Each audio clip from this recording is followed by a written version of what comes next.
하나님 아버지 감사합니다. 주께서 함께 해주시고 말씀해 주시고 오늘도 주께 영광 돌리며 하루하루 기쁨과 감사로 서게 하옵소서.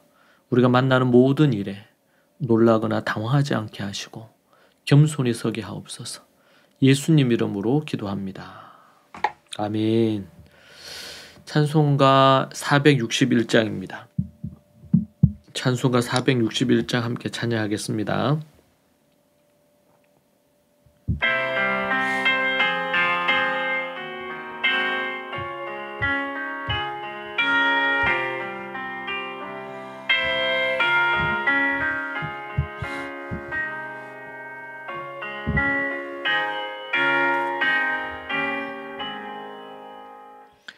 십자가를 질 수 있나 주가 물어보실 때 죽기까지 따르오리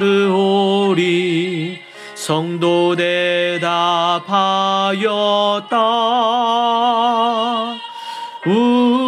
우리의 심령 주의 것이니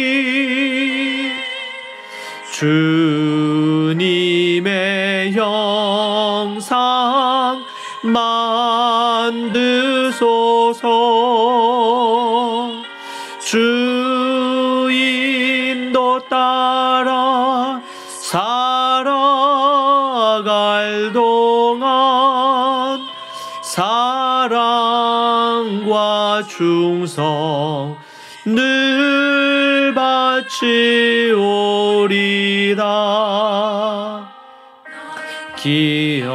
기억하고 있나 구원받은 강도를 그가 회개하였을 때 낙원 허락받았다.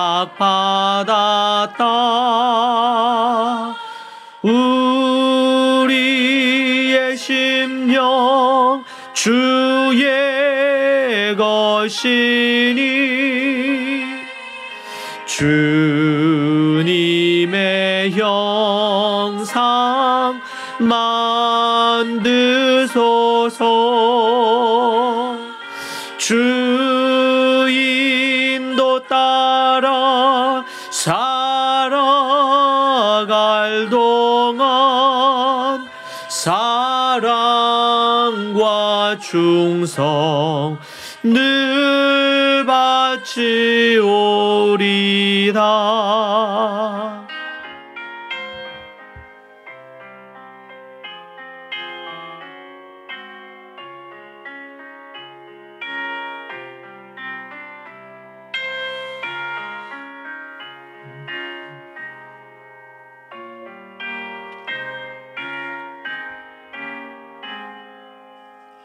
걱정 근심 모든 그늘 너를 둘러 덮을 때 주께 내 영 맡기겠나. 최후 승리 믿으며 우리의 심령 주의 것이니 주님의 형상 만드소서. 주 인도 따라 살아갈 동안 사랑과 충성 늘 바치오리다.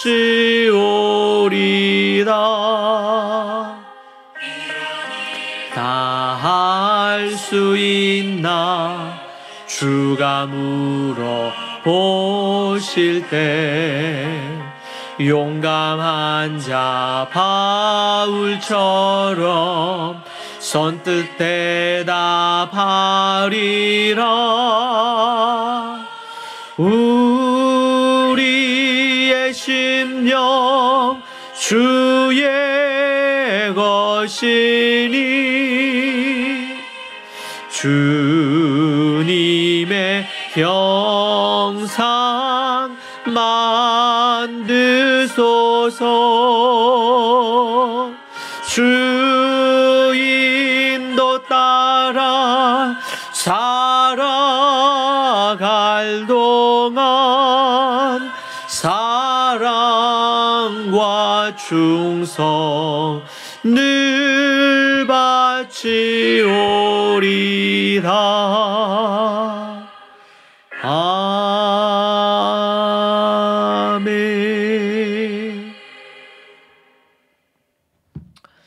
아멘. 하나님의 말씀 함께 보겠습니다.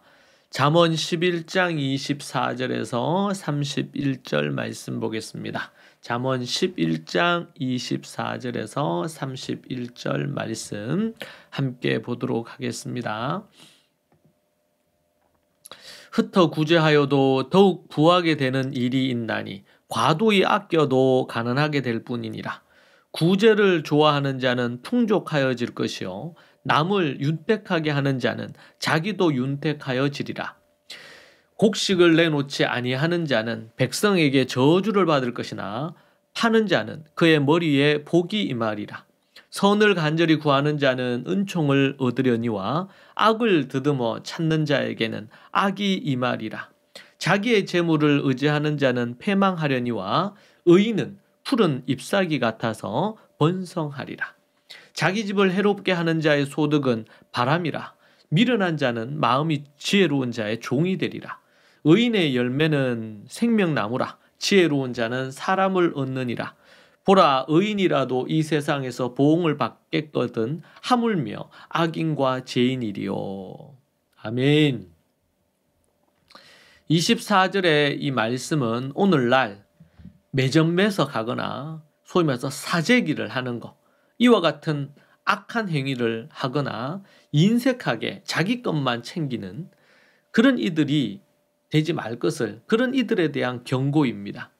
곡식을 자기 창고에 가득 쌓아놓고 내놓지 않는 사람, 26절에 그렇게 언급되는데 그런 자들을 향한 경고입니다. 즉 부당한 폭리를 노리고 곡식이 필요한 사람들에게 그들에게 내놓지 않고 팔지 않고 나중에 더 폭등을 해서 더 비싼 값으로 팔기 위해서 창고에다가 자꾸 쌓아놓는 것입니다. 이런 사람은 남의 딱한 사정이나 긴박한 어려움에도 아랑곳하지 않고 탐욕적으로 자기 배만 채우는 자입니다. 이런 이들은 백성들에겐 원망과 저주의 말을 들을 수밖에 없겠죠. 반면 자신의 이익을 생각하기보다 다른 사람의 필요와 또 사회의 어떤 필요를 위해서 창고를 열어서 기꺼이 내다 파는 사람은 칭찬과 축복의 말을 듣습니다. 이처럼 이웃과 사회에 대하여 선행을 행하는 사람들은 하나님의 은총을 받지만 이웃과 사회의 유익을 외면하고 자기 이익만 챙기기 위하여 아주 가물고 아니면 경제적으로 어려운 상황 가운데 더 비싼 값을 받기 위해서 팔지 않는 이들은, 내놓지 않는 이들은 하나님께서 그들에게 저주와 심판을 내리시겠다고 하십니다. 하나님께서는 모든 것을 다 아십니다. 사람의 마음 또 중심의 그 동기를 압니다. 사람의 그 뜻을 알아요. 그것이 선하냐 하나님이 살피시는 겁니다. 그리고 저울질하여 복과 저주를 내리십니다. 이에 관해 지혜자는 4가지 훈계와 원칙을 줍니다. 먼저 그걸 보기 전에 24절, 25절을 한번 다시 한번 볼까요? 흩어 구제하여도 더욱 부하게 되는 일이 있나니. 흩어 자신의 재물을 움켜쥐지 않고 나누고 구제하고 흩어버리는 겁니다. 그런데 더욱 부하게 된다는 거예요. 그런데 과도하게 아껴서 꽁꽁 잠구어둬서 나누질 않아. 아끼는데 어떻게 돼요? 가난하게 되는 겁니다. 구제를 좋아하는 자는 풍족하여지고 남을 윤택하게 하는 자는 자기도 윤택해집니다. 다른 사람을 생각하지 않고 자기의 것만 챙기려고 하는 이들, 그러면서 나누거나 구제하거나 하나님께 인색하는 자들, 하나님께서 그들에게 부요함이 아니라 궁핍함을 주시는 겁니다. 곡식을 내놓지 아니하는 자는 백성에게 저주를 받을 것이나 파는 자는 그의 머리에 복이 임하리라. 파는 자는.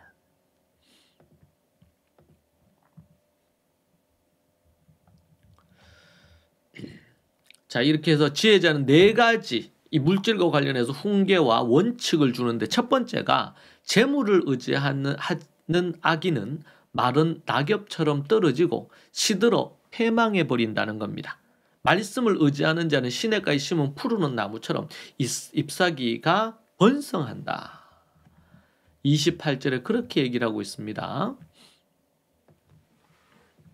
28절 한번 보실까요? 자기의 재물을 의지하는 자는 패망하려니와 의인은 푸른 잎사귀 같아서 번성하리라. 재물을 의지하지 마라. 제발 재물을 의지하지 마라. 하나님을 의지하고 재물을 의지하지 마라. 재물을 의지하면 망한다. 자기의 재물을 의지하는 자는 패망하려니와, 그렇게 얘기를 하고 있어. 두 번째는 자기 집에 해를 입히는 어리석은 악인은 아무 소득을 얻지 못한 채 가난뱅이가 되어 마침내 자기 집을 잘 돌보아 부유한 지혜로운 의인의 머슴이 된다. 그러니까 부유했는데 가난한 자로, 머슴으로, 종으로 전락해버린다. 29절, 자기 집을 해롭게 하는 자의 소득은 바람과 같다는 거예요. 미련한 자는 마음이 지혜로운 자의 종이 되리라. 가난으로 인해 종이 된다. 악한 짓을 행하는 자는. 악을 행하지 마라.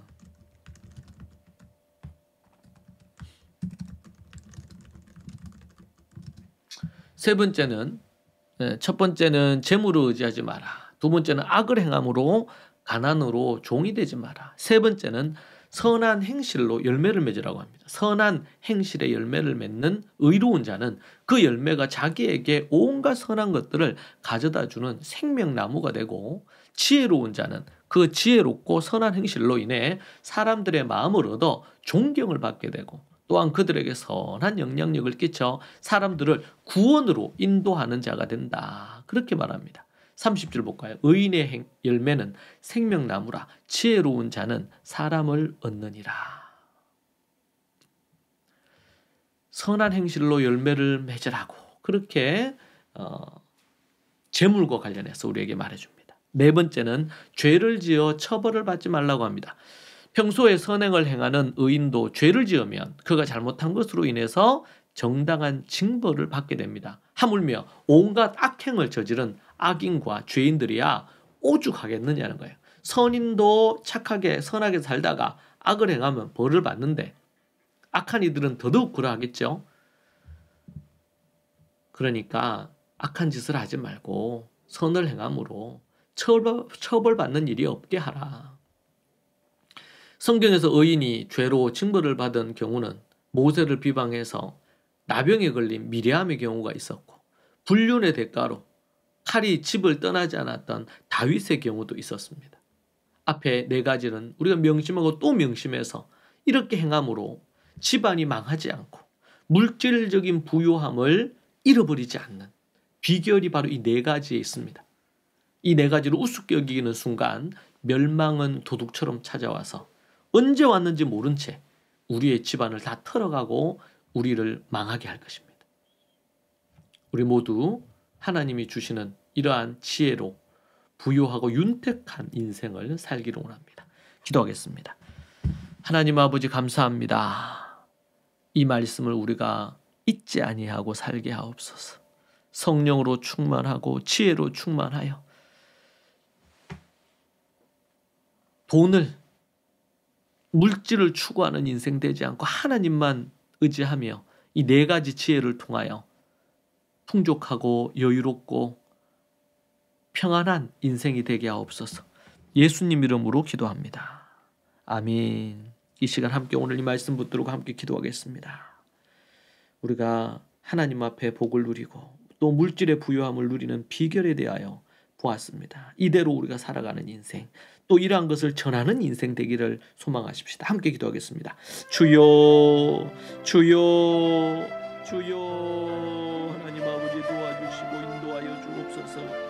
아버지 하나님이여, 하나님의 말씀, 하나님의 계명, 하나님의 지혜를 우리가 실천하고 전하는 자들이 되게 하옵소서. 아버지 하나님, 아버지 하나님,